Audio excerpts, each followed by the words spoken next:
Welcome back to Grief Inspired. My name is Catherine McNulty, and today we are talking about faith and religion and belief in God or a God or any God or whatever it is that you believe, and how that changes for you as you grieve, because spirituality and faith is such a big component of the grief process. And to be honest, it's something that I haven't really talked about because people get uncomfortable. There's a lot of intense emotions in grief anyways, and when you throw faith into it, when you throw in belief in God and things that are going on there, we tend to avoid it, even I. And so I want to again, I shine the light on the darkness of grief, and so I want to do that today, just with some exploration. I've been learning more about different types of meditations, and there's one type of meditation that's called a reflective meditation, where you take a pause and you take a moment and you encourage a quiet space in your mind, not to solve a problem, but with the intention of just exploring something, a topic that you choose. And so I want to have, instead of having a reflective meditation, I want to have a reflective conversation today, and just give you some things to think about, and encourage you to explore. Now, in different religions, there are different things happening this time, but there's a lot of them, right? So today is Easter Sunday in the Catholic Church, which was the religion that I was raised in. Greek Orthodox Easter is next week. Passover is just recently celebrated in the Jewish traditions, and Ramadan was just recently as well, right? The period of fasting. And all of these different holidays, celebrations are really designed to bring us closer to our God. And again, there's no right or wrong in this. It's what we want to talk about today is what you believed and what you thought before your loss, and how that's changing now as you're going through the grieving process, because a lot of things can come up. And for me personally, I shared in another video how I had a lot of questions and I started looking for answers, and I had a hard time finding the answers that I wanted. And in some ways, I'm continuing to explore this. And so I want to share some of that with you.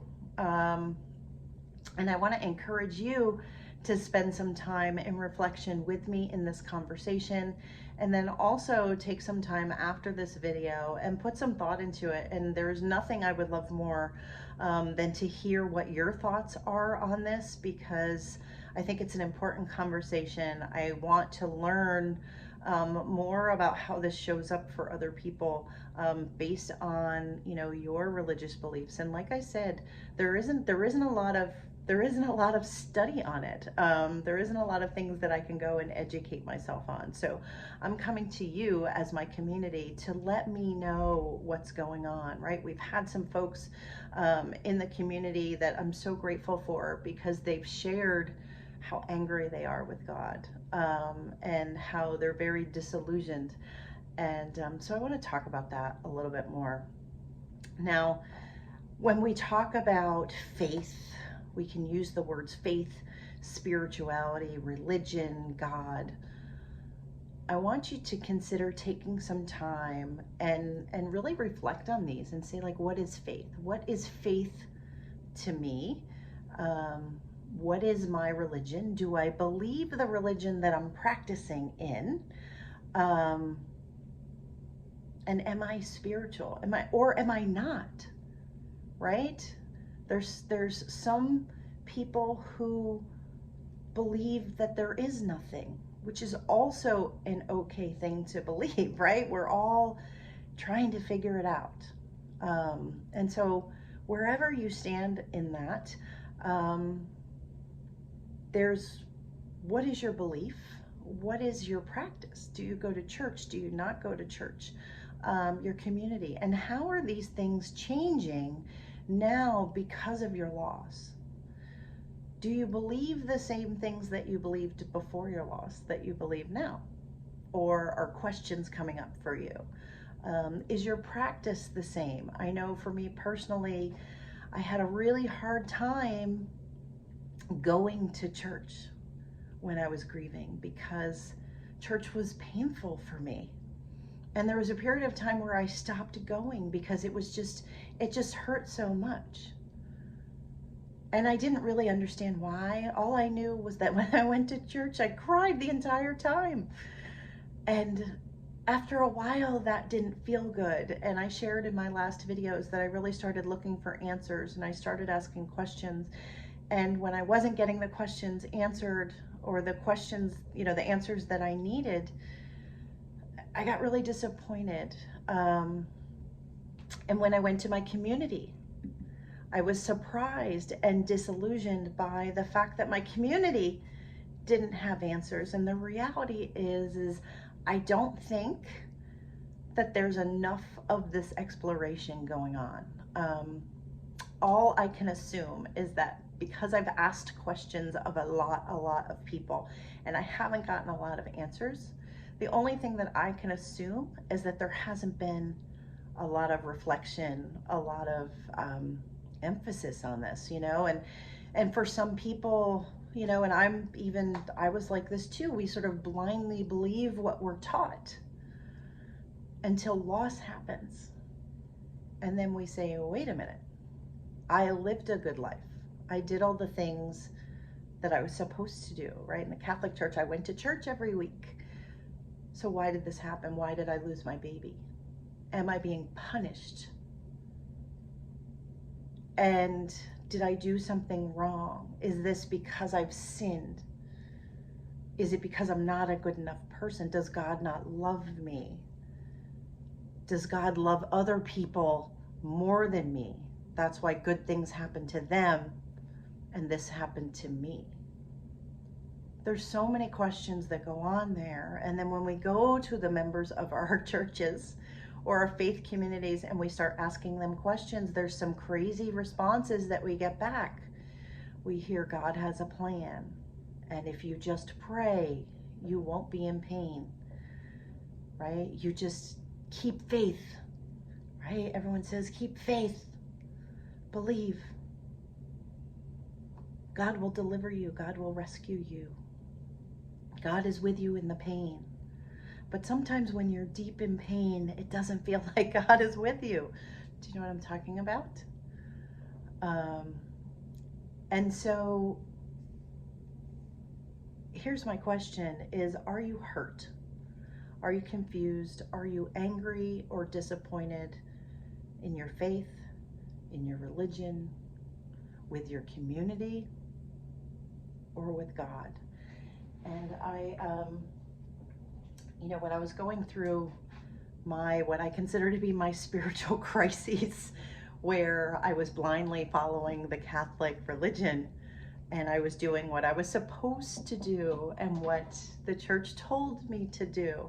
And as part of my spiritual awakening, or just as part of my grief process, one of the things that was really key for me was this uncoupling of my faith and belief in God with the religion that I practice.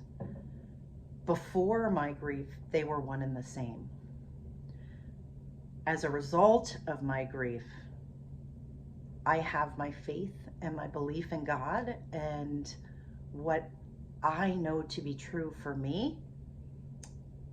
And then I have the Catholic community and the beliefs of the Catholic Church and the things that we do as a community, the practices that we engage in, right? And that's something that's an area that I continue to explore. And particularly now, I feel very blessed and grateful because my son, who is 8, is now going through the religious education of the Catholic Church. And so it gives me yet another opportunity to sort of explore and dive into and really understand where the beliefs and the traditions came from and what does that mean for me and how do I want that to show up for my son. If you were raised Catholic, right? One of the things that's really come true for me is this belief that, and I believe that it's true, it's just not the way I want to look at the faith, meaning that we are inherently sinners, that we are inherently like bad people, and we need to spend our lives trying to get better, trying to get into heaven, and that somehow there is this point system so that if you do good things, then you'll get into heaven. And every time you do something good, you gain a point. And every time you do something that's not so good, that you lie or you sin or you steal something or whatever it is, then you somehow lose points. I don't necessarily agree with that anymore. What I want my son to get out of his religion is love God, love your neighbor, and he loves you, right? That you are inherently worthy of love because you are created in the image of God. And so I don't want him to start feeling less than, feeling inadequate, because there's enough of that in our world right now. And I hope you know what I'm talking about. But that's what's showing up for me, right? So that's a bit of my exploration, and what I'm going through. And so I think that grief is a period of time for us all to get inquisitive about these things. Now, this is a book I'm reading by Philip Yancey, and it's called Disappointment with God. He dives into these things, and I love that he dives into these.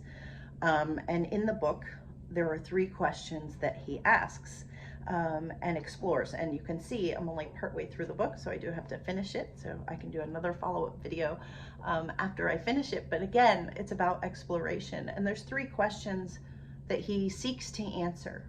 And the questions are, is God unfair? Did God do this to you? Is he unfair? Does he choose who gets cancer and who doesn't?